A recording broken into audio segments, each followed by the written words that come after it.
I'm just trying to make sure I don't butcher this. Yeah. You'll do fine.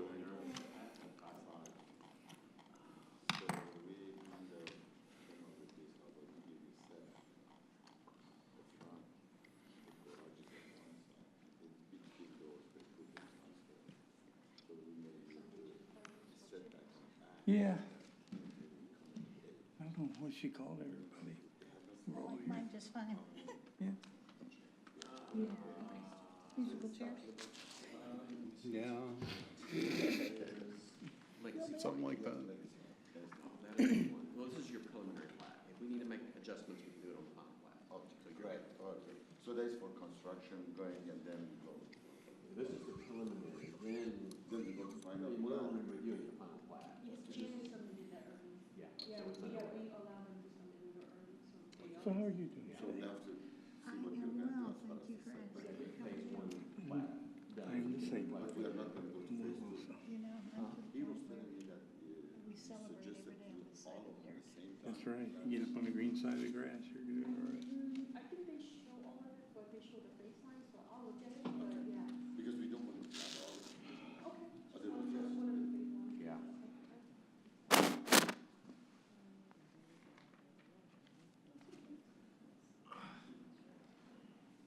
Kristen, is the full conference? Oh, so everyone is going except. We got 5. Okay. I did not have Drew down. Perfect.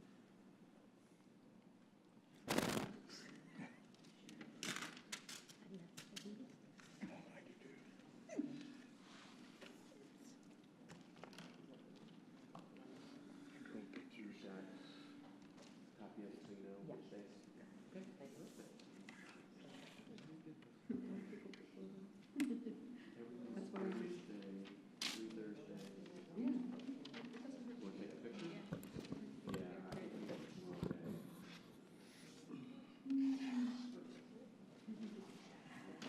All right, thanks for writing down. Computer's timed out.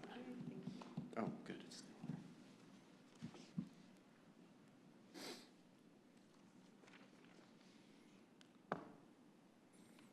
So we can buy the clock on the PC, right?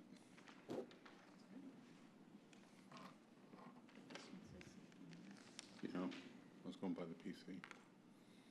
I figured that's the official. All right, you good? Are we all set? Give me 1 second here. Just give me the high sign. We're all ready? Okay. Okay. Great. It's 6:30 in Louisville, Texas. We're here to call to order Planning and Zoning meeting for August 15. We do have a quorum present. First item to look at is to approve the minutes of the meeting from August 1. Are there any questions of the commissioners or the staff? Any changes or corrections? Otherwise, I guess we can entertain a motion. Motion to approve? Okay, motion by William, second by Karen. All in favor signify by saying aye. Aye.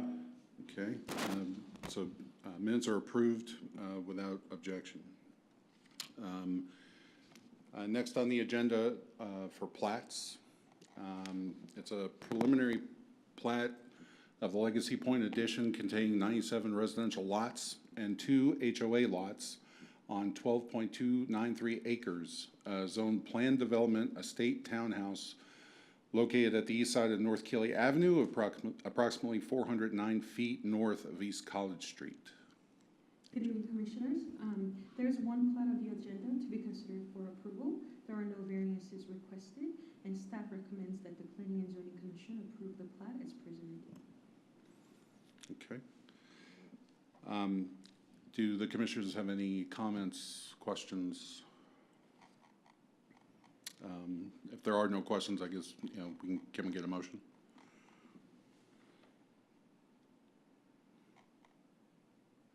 Make a motion to approve as presented. Okay, motion by Alvin, seconded by Jim. All in favor by saying aye? Aye. Okay, approved unanimously. Number 4 on the agenda is a public hearing for plats. This is the final plat of the Windale Meadows Phase 3B containing 33 residential lots, 1 HOA lot, and 1 drainage and utility right-of-way lot on 9.387 acres, zoned estate townhouse. This is being a replat of a portion of Lot 1, Block A of the Crossroads Center South Addition Phase 1. Commissioners, there's one plat on the agenda to be considered for approval. There are no variances requested. Staff recommends that the Planning and Zoning Commission approve the plat as presented. Okay, does the staff or commissioners have any comments, questions? Okay, if there are none, then can we get a motion? Chairman, you will need to open the public hearing. Oh, public hearing, I apologize. Is there, we'll open the public hearing if anybody would like to step forward and sign in. Okay, so we'll close the open hearing. And is there a motion? Motion to approve?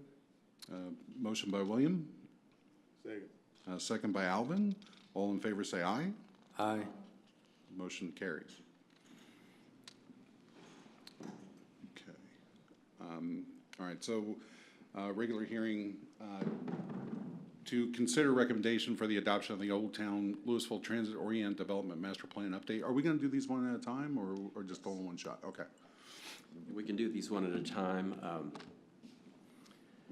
This is kind of the third in a series of plans for the Old Town area. The original Old Town Master Plan, design guidelines, and the special zoning districts were adopted in 2003. That was the year that this building was built. So that was kind of the beginning of the renaissance of Old Town Louisville.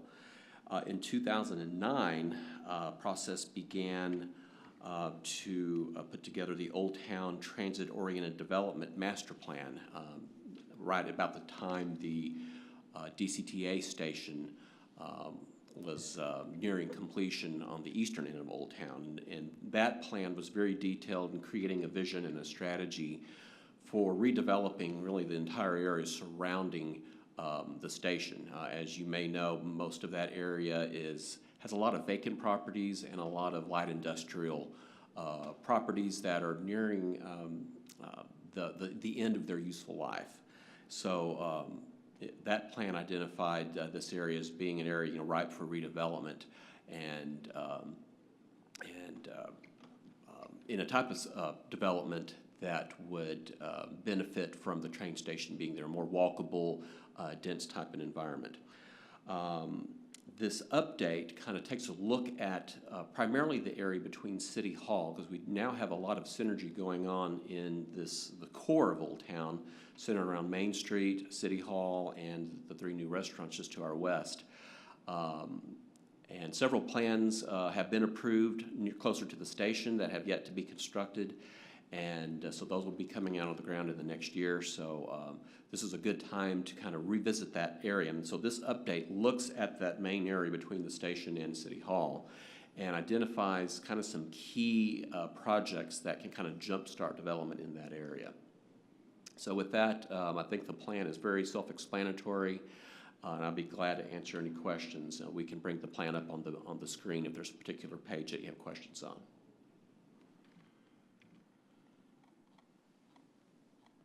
I guess like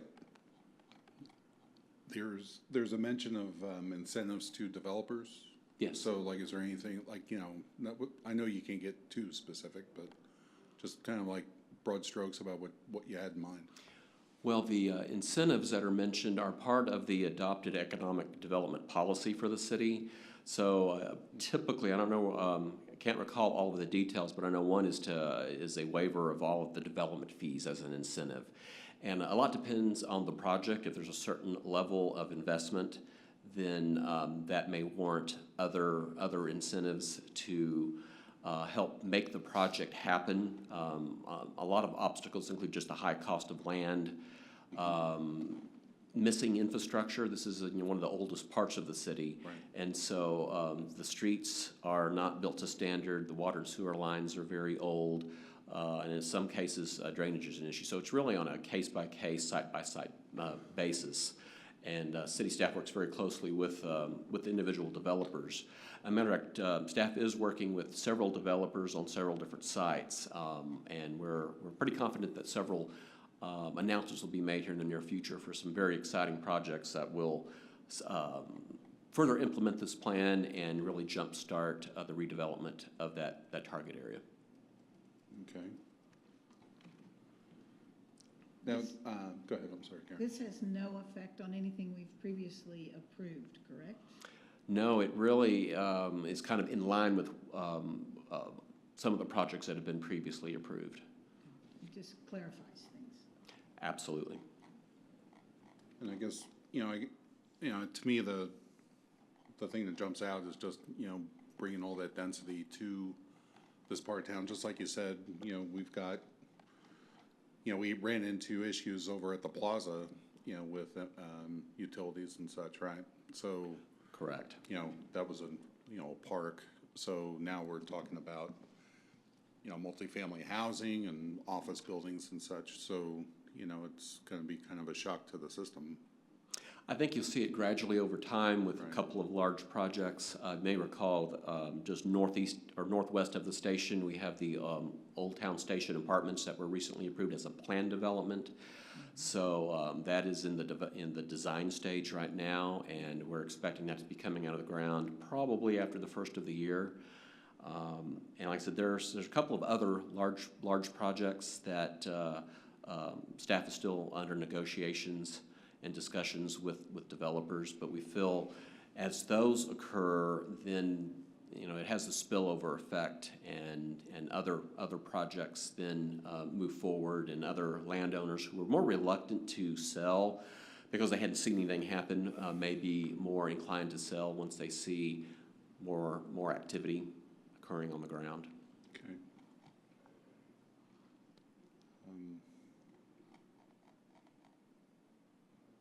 I guess there was a mention too of added risk, I guess. Try and find where that was. It was on,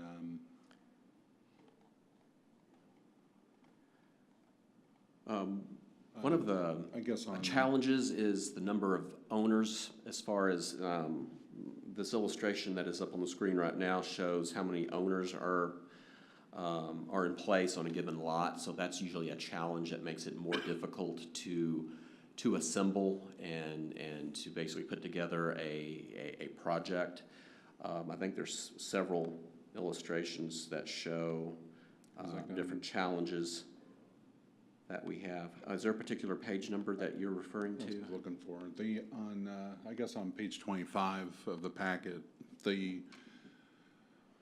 was a bullet point, the last bullet point on that page, it's talking about additional incentives that may be required due to perceived risk and lack of strong frontage. So, but what's the risk that we're talking about?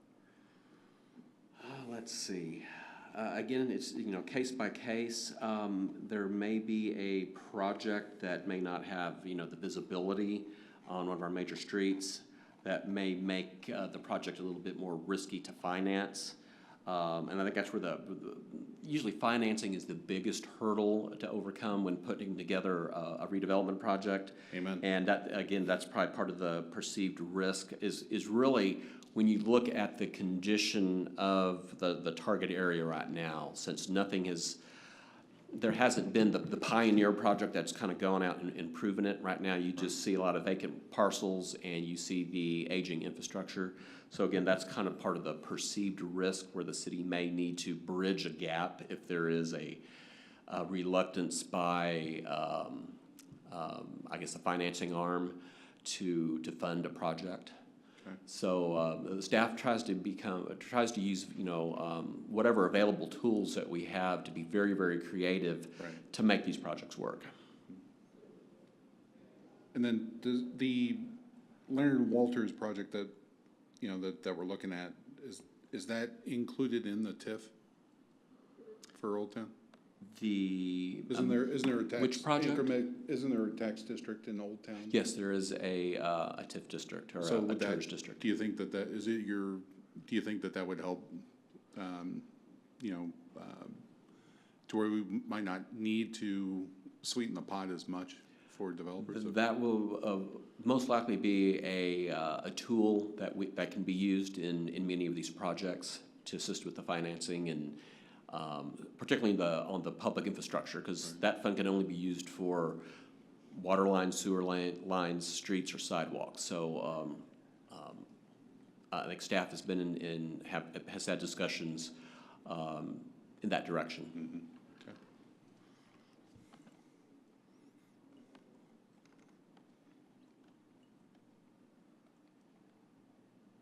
I think I'm good. And also, one thing to keep in mind that, this won't happen overnight, but we see, maybe 1 or 2 projects, each year, and, gradually over probably the 5 to 10 year period, that's when you'll notice the very big difference in this area.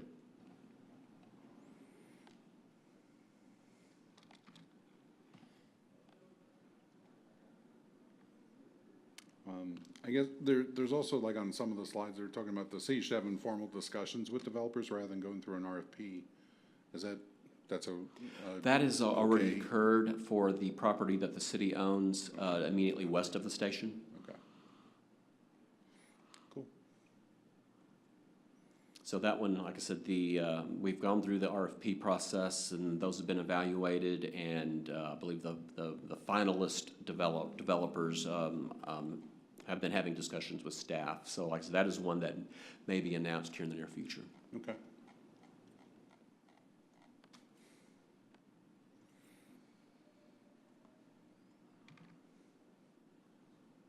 So I guess, are there any other questions since I've taken up all the time? Okay, so I guess we can close discussion? Yes. Okay, and then get a motion, right?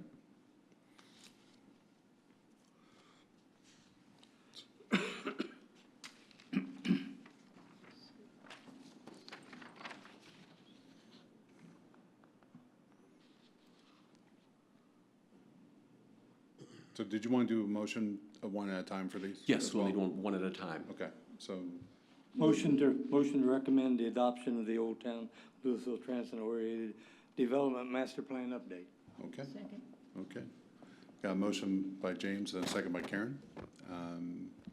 All in favor, say aye. Aye. Motion carries. This item will be considered by the city council as a regular hearing item on Monday, September the 11th, 2017 at 7:00 p.m. Okay. Thank you. Okay, so the next, we're gonna consider the recommendation for the adoption of the Northern Gateway Plan. Okay, the Northern Gateway was first identified in the I-35 redevelopment plan. That was the plan that looked at the entire 11-mile corridor along I-35 through Louisville. And one of the primary components of that was special activity nodes. That included a northern gateway and included, the entryway coming from the north as you cross the bridge over the lake and into Louisville. And of course, we have another station, DCTA passenger rail station, just on the east side of the freeway, south of the bridge over the lake. And so that was definitely seen as a catalyst for redevelopment of that area. Unfortunately, that station is almost surrounded nearly entirely by a Corps of Engineer property, which is almost all floodplain, a lot of parkland. You may recall one component of that area, there's about 5 acres north of the station that was recently rezoned for a 4-story wrap building, basically an apartment, one large apartment building wrapped around a structured parking garage. And that is currently under design, and again, that's another exciting project that we are expecting to see under construction either late this year, towards the end of the year, or early next year. There's also some other development potential around some of the marinas just to the south and east of the station. Development of that area may take a little bit longer due to some complexities with some of the subleases in that area. It was also identified at that time, though, that there is about 300 acres on the west side of the freeway that initially was envisioned to be industrial property. Had been zoned industrial property for many years and had really never developed. It had some development on it. It's bisected by FM 407 going westward. There is a McDonald's and a QT and I believe one small shopping center kind of clustered along FM 407. But for the most part, there is a great deal of vacant land in that area. So that was seen as an opportunity to kind of create an urban village that could tie directly into the train station to the north. So it's kind of a unique situation that the station is not right in the middle, but there are definitely some opportunities we're seeing. And as you look at the plan, it has, there was a dialogue with the property owners and a kind of a design workshop or a charrette where we brought in all of those different developers and presented, an analysis of the area to kind of presented possibilities, and we're able to give them kind of a brainstorming process to offer their ideas and their vision for the area. All of that was kind of taken into consideration and was used to kind of develop the overall plan. And that was done back in I believe, May of 2015. And that was presented to the council, and council felt that was a very good plan for that area. And so that set in motion the first zone change. A plan development was approved about 6 months later, at the end of 2015, for about the southern 100 acres for a mixed-use urban village development, mixture of residential, office, commercial, restaurants, and retail. That has yet to really kick off. Staff's been working with the master developer of the project and other developers that are interested in that area. We feel one thing is hampering the development of that area is the construction on I-35. Luckily, that's coming to a close here fairly soon by the end of this year. And so we feel that we may be seeing some of the first components of that development come into play fairly quickly. I'll go ahead and go. Like I said, the first pages, first half of the plan is kind of the analysis portion of it, investigation of the market opportunities and land use opportunities, discusses the constraints. There's a summary over the workshop that was done. You'll see a lot of the, preliminary thoughts and layouts kind of on paper. And then that's when the principles in the land use framework kind of came together. And I think here on page 62 is just a good example to kind of walk you through it. There's towards the west and to the south are more residential uses. So it starts with lower density residential, and the density kind of increases as you move further northeastern towards the freeway. And then the frontage along I-35 and 407 is kind of where the core of the commercial and the true mixed use would be situated. Then you can see one of the big opportunities in this area, which really was first identified as a constraint, was a 60-foot wide gas line easement that parallels the freeway, about 200 feet off the freeway. And that became an opportunity, became a linear green space that could be lined with pedestrian pathways and hike and bike trails that would carry residents northward, and the vision is to have a pedestrian bridge crossing over the freeway, and that would tie right into the station. You can see the station is right there on the north side, but across the freeway. And that was kind of the consensus of that group and of the stakeholders of that area. So with that, that's kind of a brief overview. I'll be glad to answer any questions.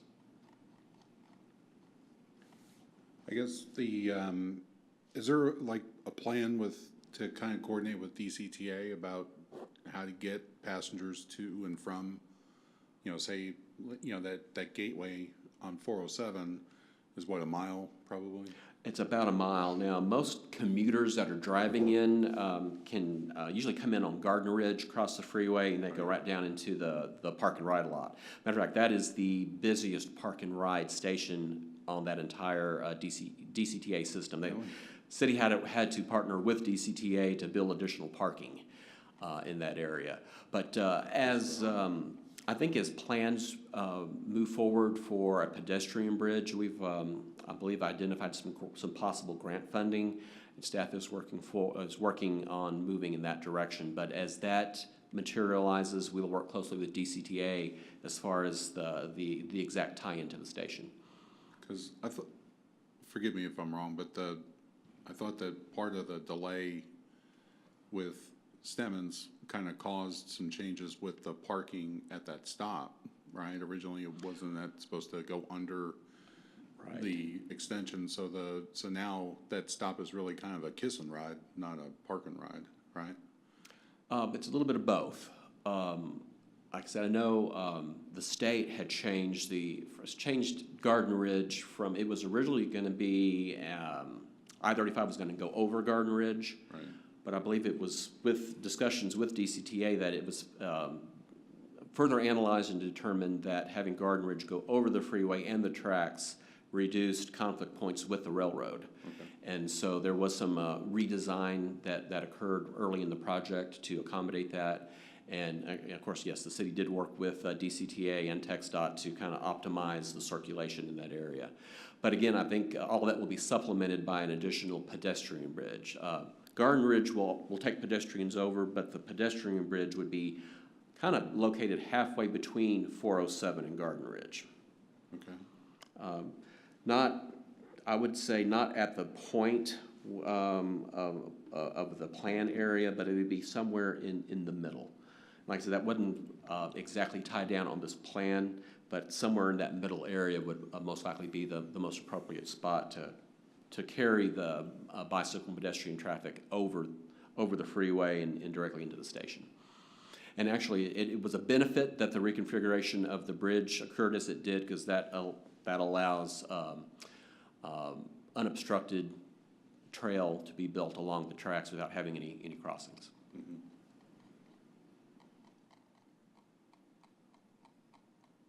Commissioners? Okay. I guess if there's no other questions, I guess we can entertain a motion. Move to the Northern Gateway. I need to find the verbiage, hold on a second. Consider the recommendation of the adoption of the Northern Gateway Plan. Okay, got a motion from Karen. Second. And a second by James. All in favor, say aye. Aye. Motion carries. Commissioners, this item will be considered by the City Council at a second regular hearing on Monday, September the 11th, 2017 at 7:00 p.m. Thank you. Okay, so next up is the consider recommendation for the adoption of the Southern Gateway Plan.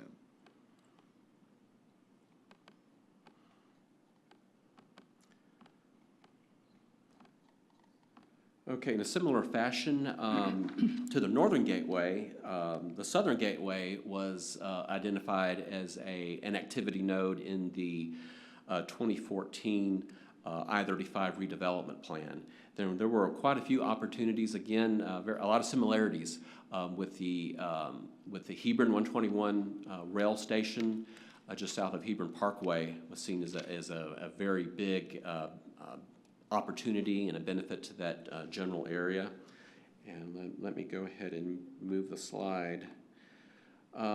This plan is a little bit more graphic, has very simply stated goals to establish an identity for that area, to establish a connected and walkable community, and to activate and create great places for people and events. That was all taking into consideration the Hebron 121 development that had been approved and taking place. I guess you could say kind of southwest portion of or southwest of the station, the multifamily development that was underway by the Huffines Development Group.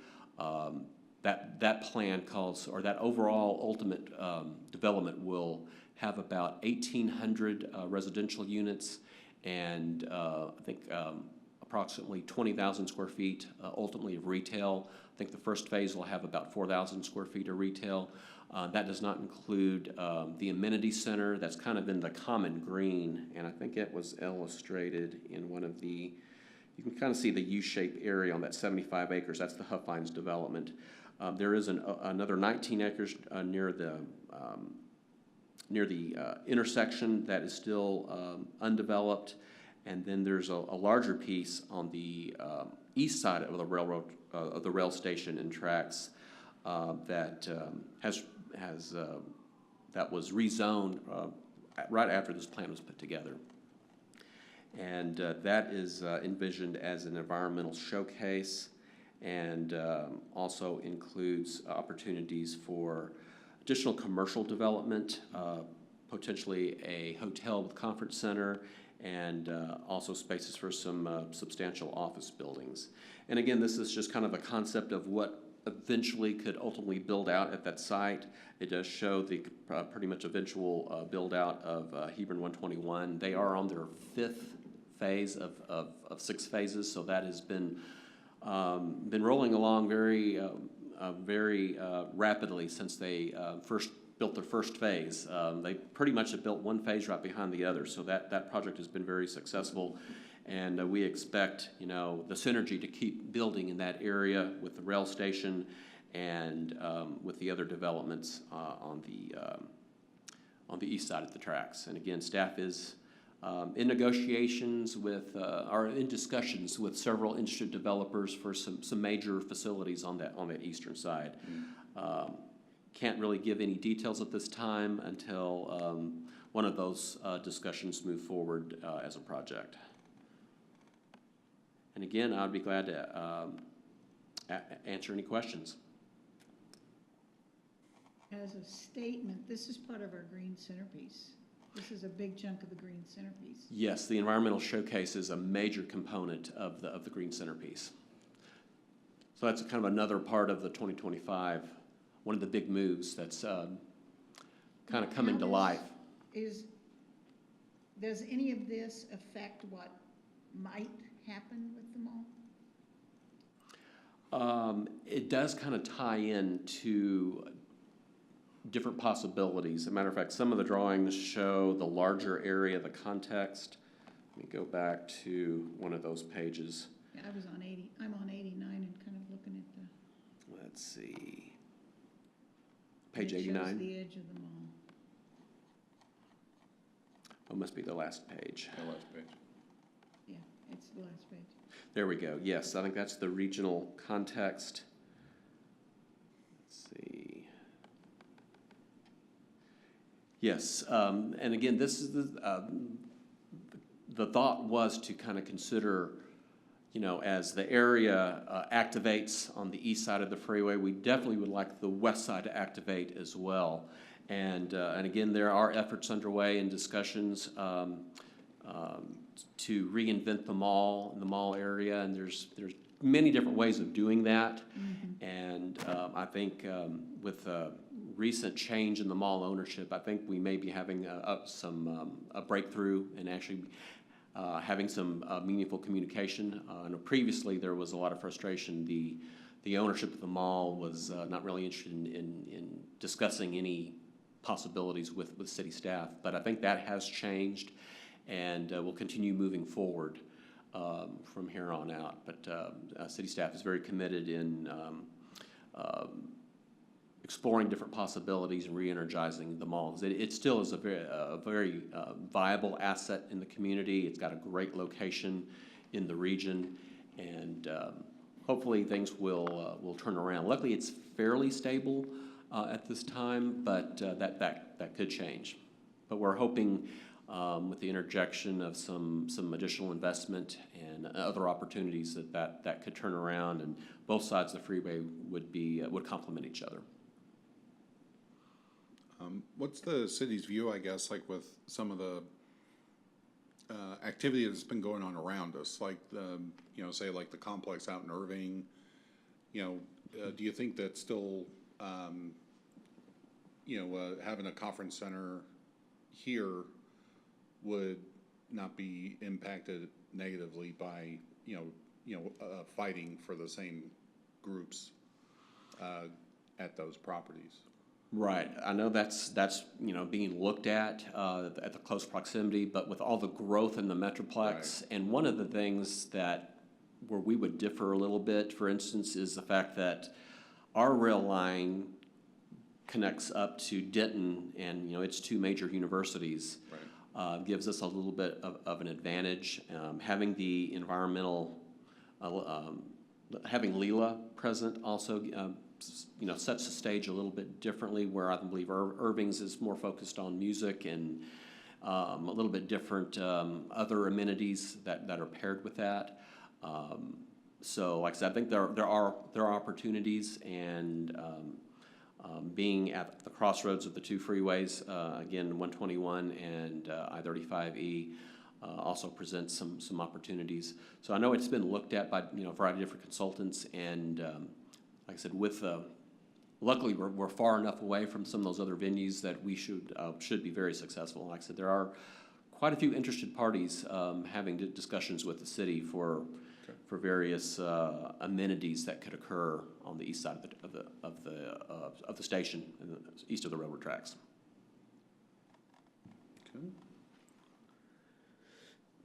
Okay. Any other questions? And again, and also to add to that, before any major investment is done by a developer, they usually have to do a very detailed market study and analysis to show that the project would be impacted by any other similar developments in the regional context. Mm-hmm. Okay. Commissioners have any questions, comments? Okay, I guess, can we get a motion? Oh, we're gonna close the open hearing The regular hearing. and then, I move to accept the plan for the Southern Gateway. okay, we've got a motion from Karen to approve, Second? second by William. All in favor say aye. Aye. Motion carries. And this item likewise will be considered by the City Council on Monday, September the 11th, 2017 at 7:00 p.m. Thank you. Okay. So I guess the last thing on the agenda is to adjourn. So do we have a motion to adjourn? So move. Motion by Alvin, Second? second by William. All in favor say aye. Aye. Aye. Motion is adjourned at 7:05.